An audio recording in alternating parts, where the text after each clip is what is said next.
Hi friends, after long டைம்க்கு அப்புறம் இந்த வீடியோ வாங்க ஹோம்மேட் நெய் எப்படி செய்யலான்னு பார்க்கலாம். நான் வந்து ஒரு 15 நாள் சேர்த்து வச்ச பாலாடையில் இந்த ஹோம்மேட் நெய் செய்ய போகிறேன்.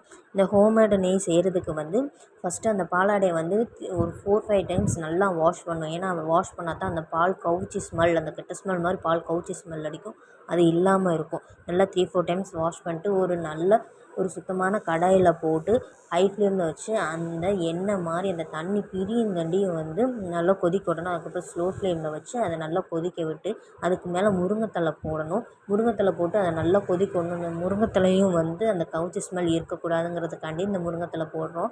அந்த முருங்கைத்தழை நல்லா போட்டு நல்லா கொதிக்க விட்டு அதுக்கப்புறம் கொஞ்சம் கொஞ்சமாக அந்த நெய் பிரிய ஆரம்பிக்கும். அந்த நெய் பிரியிறத நீங்களே பாருங்கள்.